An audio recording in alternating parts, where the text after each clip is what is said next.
तो आज फिर हम लोग आ गए हैं। जैसे कि आप जानते हैं कि क्वेश्चन बैंक का जो है सीरीज चल रहा है। सर बहुत ही बेहतरीन तरीके से समझाए हैं। और क्वेश्चन बैंक को क्वेश्चन ही मत समझिए, उससे ज़्यादा जितना क्वेश्चन दिया हुआ है उससे अधिक समझाए हैं सर। जा करके हमारे प्ले लिस्ट में देख सकते हैं। और हम आज जो है साइंस का जो है कराने का प्रयास कर रहे हैं। साइंस याद रखिएगा 2011 ऐसा ही सीरीज आते रहेगा, प्लेलिस्ट बना हुआ वो रहेगा कि 2011 का कौन है सब्जेक्ट वाइज। अब स्टार्ट करते हैं हम लोग कि भैया कहता है कि वह कौन सी धातु है जिसे चाकू से काटा जा सकता है। क्या पूछा है फिर से पढ़ लीजिए। आप देखिए क्वेश्चन बैंक बहुत सारे प्रकाशन का निकला रहता है, उस कोई भी क्वेश्चन ले लीजिए, बैठ जाइए और मिलाइए। इस 15 पैटर्न पे 15 जो क्वेश्चन दिया हुआ है, इस मिलाइए कि आप कितना सही कर लिए हैं। यदि आपका तैयारी हो चुका है तो आप मिलाइए कि कितना सही कर रहे हैं। नहीं तैयारी किए हैं तो एक बार समझ लीजिए, 15 क्वेश्चन नहीं शायद 30 से भी हो जाएगा अधिक। मिलाइए, वह कौन सी धातु है जिसे चाकू से काटा जा सकता है। तो सब कोई आंसर देता है इसका कि भैया सोडियम। सोडियम तो हो जाएगा, बात बिल्कुल सही है। लेकिन कभी कभी सोडियम जो होता है ऑब्जेक्टिव ऑप्शन में हटा देता है, तो इसके जगह पे आप क्या लिख सकते हैं भैया, लिथियम भी लिख सकते हैं, पोटेशियम भी लिख सकते हैं। सोडियम देख लीजिए 11, इसका परमाणु द्रव्यमान 23 होता है। हीरा किस तत्व का रूप है। हीरा जो है किस तत्व का रूप है। तो हीरा तो आप जानते हैं कार्बन का अपरूप है। किसका है? कार्बन का अपरूप है। जब कार्बन के बारे में देख रहे हैं तो कार्बन के बारे में थोड़ा सा और देख लीजिए। कार्बन जो है, कार्बन के 3 अपरूप, हीरा भी हो जाता है, ग्रेफाइट भी हो जाता है और फुलेरिन भी हो जाता है। परीक्षा के व्यू से हम लोग बता रहे हैं ताकि कम समय में बढ़िया से पढ़ लीजिएगा। फुलेरिन को C60 के नाम से भी जाना जाता है। यानी कार्बन 60 को मिलाइएगा फुटबॉल के आकार बन जाएगा, और यह जो है अप्रूफ है कार्बन का। अब आवर्त सारणी के प्रथम वर्ग के सवाल के अनुसार जवाब देना है। प्रथम वर्ग के एक तत्व का नाम बताइए। क्या कह रहा है? एक तत्व का नाम बताइए। तो देखिए हम लोग क्या याद किए हैं, हमारे वीडियो में जाकर के ढूंढिएगा, मजेदार ट्रिक में बताए हैं हम लोग। हमारे लिए ना करो रब से फरियाद।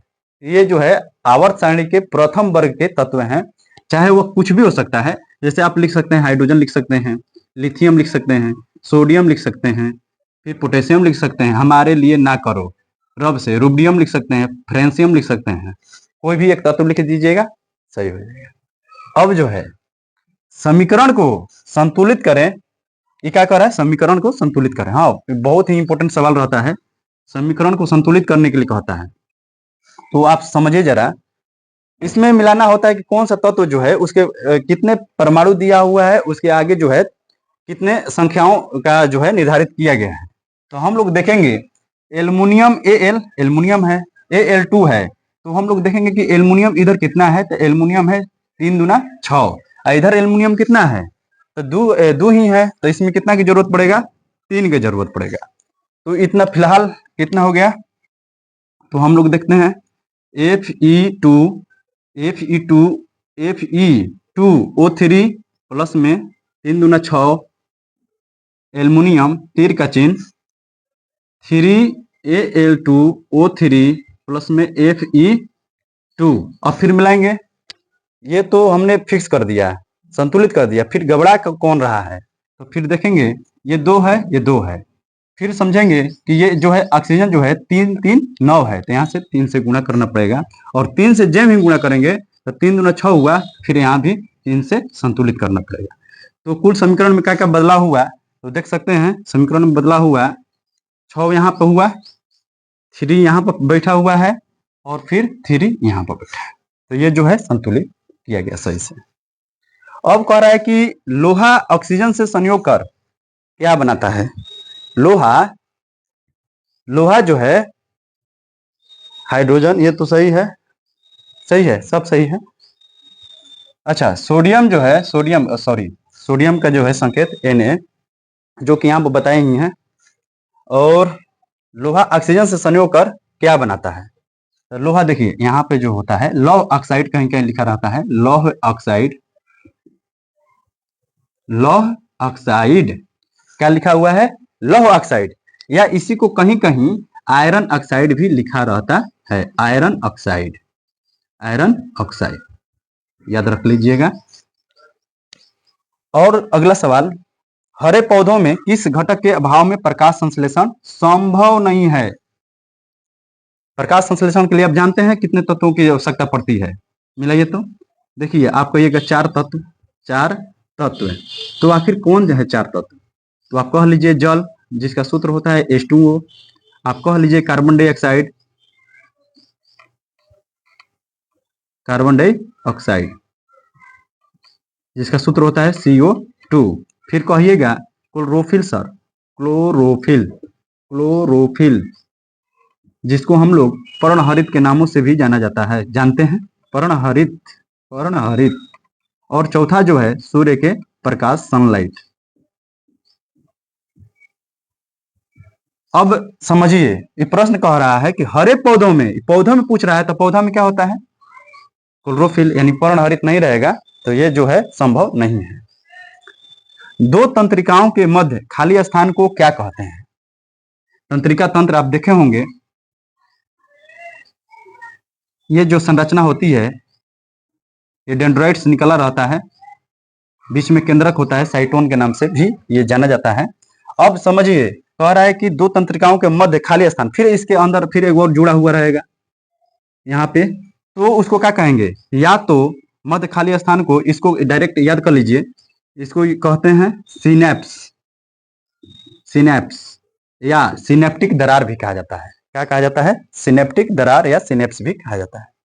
मनुष्य के चीनी के, मनुष्य जो है चीनी के पाचन में, चीनी जब लेगा उसके पाचन में कौन सा हार्मोन सहायक होना चाहिए? अगर चीनी खा रहा है, चीनी का उपयोग कर रहा है, तो कौन सा हार्मोन सहायक होता है? इसके लिए होता है इंसुलिन। क्या होता है? इंसुलिन। इंसुलिन, एथिलीन अलग चीज है, देखिए फिर समझिए, एथिलीन अलग चीज है जो फलों को पकाने में काम करता है, जबकि इंसुलिन जो होता है हमारे चीनी के पाचन में सहायक होता है, यह हार्मोन भी है। मनुष्य के कोशिका में गुणसूत्रों की संख्या कितनी है? आपका आंसर सीधा तौर पे ऐसे होना चाहिए, 23 जोड़ा, या इसको 46 बता सकते हैं। और श्वसन कैसी रासायनिक अभिक्रिया है? क्या बोला है? श्वसन कैसी रासायनिक अभिक्रिया है? तो आप लिखिएगा रेस्पिरेशन कैसी अभिक्रिया है। तो हम लोग करेंगे कि श्वसन जो है, इसको सीधा कहते हैं हम लोग एक दहन अभिक्रिया है, या इसको कह सकते हैं ऊष्माक्षेपी अभिक्रिया है, ऊष्माक्षेपी अभिक्रिया है, याद रखिएगा। अब देखिए, ओम के नियम में किसका मान अचर रहता है?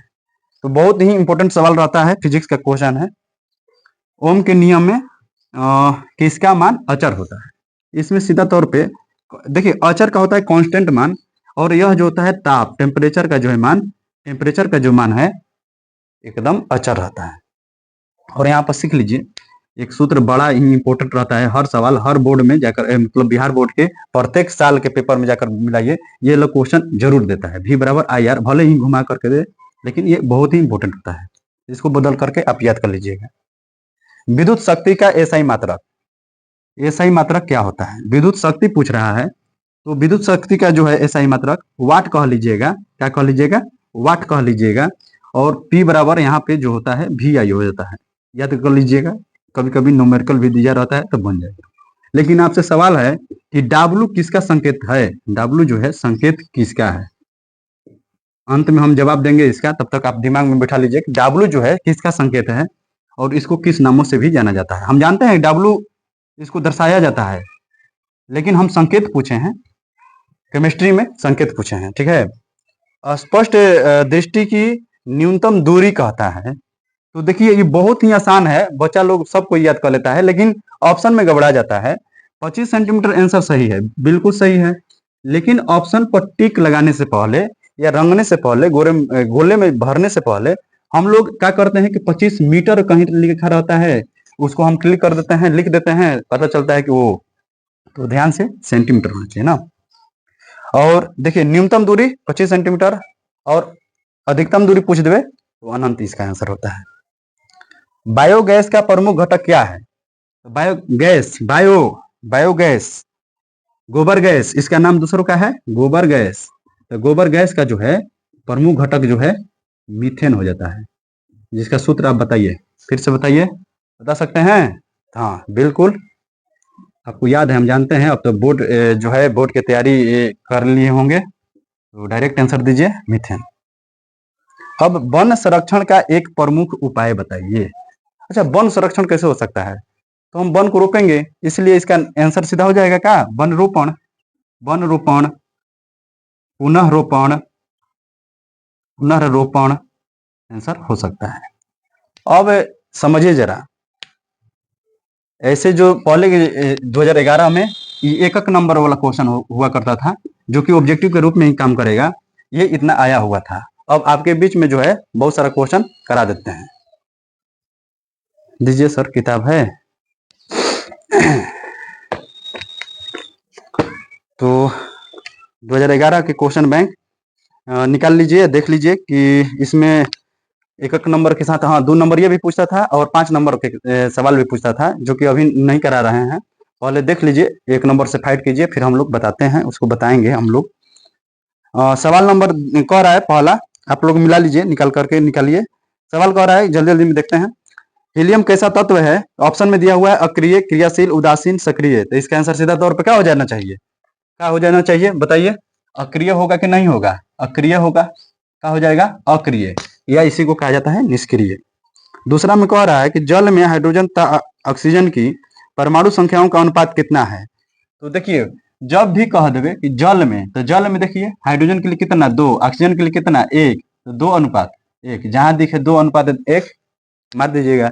लेकिन यदि कह देवे भार के विचार से, भार के विचार से कह देवे, तो हम लोग समझेंगे कि बबुआ, हाइड्रोजन के लिए परमाणु संख्या 1, परमाणु द्रव्यमान भी 1, तो 2 के लिए 2, लेकिन ऑक्सीजन के लिए 8 परमाणु संख्या है, परमाणु द्रव्यमान 16, तो 1:8। भार के अनुपात से पूछे तो 1:8, लेकिन परमाणु संख्या के अनुसार से पूछे तो 2:1। आवर्त सारणी में कितने आवर्त हैं?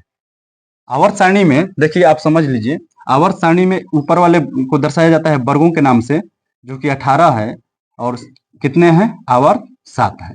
कितना लिखिएगा? 7। मिलाइए, देखिए आंसर 7 आएगा।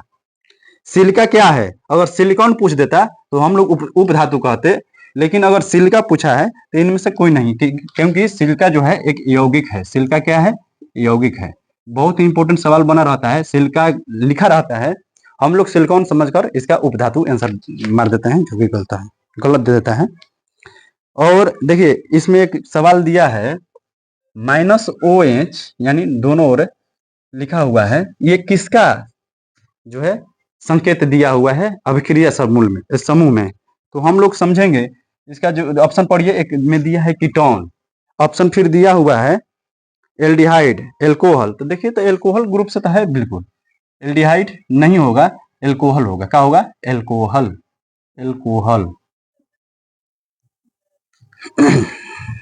प्रकृति में ऑक्सीजन का संतुलन कैसे बना रहेगा? तो प्रकृति में जो है संतुलन, ऑप्शन में दिया हुआ है संयोजन क्रिया, प्रकाश संश्लेषण क्रिया, अपघटन अपक्रिया। तो आप जरा बताइए, प्रकाश संश्लेषण जब भी होगा, प्रकाश संश्लेषण जब भी होगा, तो उसे क्या निकलता है? ऑक्सीजन निकलता है, जिसके संकेत परमाणु के रूप में O2 होता है, और यही जो है पर्यावरण को संतुलित करने का काम करता है। पौधों में श्वसन क्रिया के अंतर्गत ADP के टूटने से कितनी ऊर्जा मुक्त होती है? इसका सीधा आंसर याद रखिएगा, 30.5 किलो जूल पर मोल। याद रखिएगा, 30.5 किलो जूल पर मोल। मानव हृदय में कितने कोष्ठ होते हैं? तो 4 कोष्ठ होते हैं। कितने कोष्ठ? 4 कोष्ठ। बाया दाया, यहाँ पर बोलिएगा, कहिएगा डायरेक्ट, न से नीले, नीचे वाला नीले हो जाता है, फिर आलिंद हो जाता है। नीले नीचे है, आलिंद ऊपर है। अब समझिए जरा, हम लोग जैसे ऐसे हैं, बड़ा कंफ्यूजन हो जाता है, हम किधर लिखे थे, हमारा दाहिना हाथ इधर है, तो ये क्या हुआ? दाया आलिंद, दाया नीले, बाया आलिंद, बाया नीले। याद रखिए। मानव हृदय का औसत प्रकुंचन दाब लगभग कितना होना चाहिए? तो भैया 120 होता है, क्योंकि हम लोग बीपी जब भी देखते हैं, ब्लड प्रेशर, बीपी, तो 120/80। तो ऊपर वाला पूछ रहा था, तो ऊपर 120 आंसर हो जाएगा। नीचे वाला को क्या कहेंगे हम लोग? शिथिलन कहते हैं। या फैलाव इसी को कहा जाता है। अब देखिए आगे जो है जल्दी जल्दी देख लेते हैं। पौधों में वाष्प उत्सर्जन किस भाग से होता है? जब भी पौधों में पानी जब भी निकलेगा तो पत्ता के माध्यम से निकलता है, तो इसका सीधा आंसर हो जाता है पत्तियां। कृत्रिम वृक्क किन अपशिष्ट उत्पादों को रुधिर से अपोहन द्वारा पृथक करता है? तो वृक्क का काम है उत्सर्जन करना, और उत्सर्जन काम जो होता है कार्बन के द्वारा, और कार्बन जो है यहाँ पर सीधा ऑप्शन में दिया हुआ है कि भैया कार्बन नाइट्रोजन, तो यहाँ पर सीधा क्या हो जाएगा? कार्बन हो जाएगा, कार्बन। हाइड्रा में प्रजनन, तो हाइड्रा में प्रजनन आप याद रखिएगा मुकुलन द्वारा। किसके द्वारा? मुकुलन। ये सब क्वेश्चन याद कर लीजिए, बोर्ड परीक्षा में बहुत ही इंपॉर्टेंट परीक्षा पूछते रहता है, मुकुलन आंसर होगा सीधा। किसी माध्यम के अपर्तनांक का कभी कभी संकेत भी पूछ देता है। देखिए बिल्कुल सवाल कभी कभी आपके सब चीज जानते हुए भी सवाल पूछ देगा अपर्तनांक, और आप जो है डरे रहते हैं, सदमे में रहते हैं, ऐसा लगता है कि क्या होगा। तो अपर्तनांक का संकेत यह है, और इसका सीधा तौर पे आंसर साइन आई बटा में साइन आर भी हो जाता है। ठीक है। और दाढ़ी बनाने में कौन सा दर्पण, ये आपके लिए सवाल है, बताइए। अब एक सवाल और किए थे कि W जो है, W किसका संकेत है? तो याद कर लीजिए टंगस्टन का संकेत है, और इसका लैटिन नाम ओल्फ्राम भी कहा जाता है। और दाढ़ी बनाने में बता दिए, ईमानदारी से लिख दीजिए कमेंट बॉक्स में। तो बिल्कुल आपका हम जानते हैं, याद होगा। अवतल लिखे हैं, अवतल दर्पण। और ज्यादा सवाल नहीं है, 2-4-5 और है। स्पेक्ट्रम में किस रंग की किरण का झुकाव अधिक है? जो नीचे है झुकाव अधिक है, ऊपर वाला का झुकाव कम है। हम लोग याद किए हैं, ऐसे याद रखते हैं कि बैजानिया पिनाला, तो ऊपर में तो लाल है, नीचे में क्या है? बैगनी है, तो बैगनी क्या होगा? झुकाव ज्यादा होगा, और कम झुकाव लाल का होगा। विद्युत फ्यूज विद्युत धारा के किस प्रभाव पर कार्य करता है? तो ऊष्मीय प्रभाव पे। किस पे? ऊष्मीय प्रभाव पे, ऊष्मीय प्रभाव। और किसी कुंडलित का प्रतिरोध ज्ञात करने के लिए, देखिए यही सवाल मैंने बताया था, V बराबर IR, और V बराबर IR बिल्कुल बिल्कुल बिल्कुल एक बार जरूर बोर्ड परीक्षा में पूछ देता है, और इसका बड़ा ही मिलान करने रहता है। V बराबर हमने पूछ दिया R, V बराबर IR, और पूछ देगा कि R बराबर था V बटा I बराबर R हो जाएगा। यहाँ पर मिलाइएगा। डायनेमो से किस प्रकार की धारा प्राप्त होती है? तो डायनेमो या अर्थात विद्युत जनित्र, और इसमें दोनों धाराएं DC और AC, डिस्ट धारा और प्रत्यावर्ती धारा। डेंगू उत्पन्न, डेंगू जेम कह देवे, डेंगू, इसके लिए साफ जल, लेकिन जेम मलेरिया कह देवे तो हम उसके लिए लिखेंगे मलेरिया के लिए गंदा जल, खराब जल। और लास्ट में देखते हैं निम्नलिखित में से कौन बायोगैस ईंधन का स्रोत नहीं? बायोगैस, गोबर गैस कैसे नहीं होता? लकड़ी, गोबर गैस, कोयला। एक है नाभिकीय ऊर्जा, तो नाभिकीय ऊर्जा जो है बिल्कुल आंसर हो जाएगा, नाभिकीय ऊर्जा। तो ठीक है, फिर अगला सीरीज में हम लोग मिलते हैं। बहुत बहुत धन्यवाद आपको। आप इतना सवालों में कितना कर पाए कमेंट बॉक्स में जरूर लिख दीजिएगा, और ईमानदारी से लिखिएगा, और अपने दोस्तों के पास, और जो बोर्ड परीक्षा में बैठने वाला है उसके लिए यहाँ जो है वीडियो को शेयर कीजिए। बहुत बहुत धन्यवाद।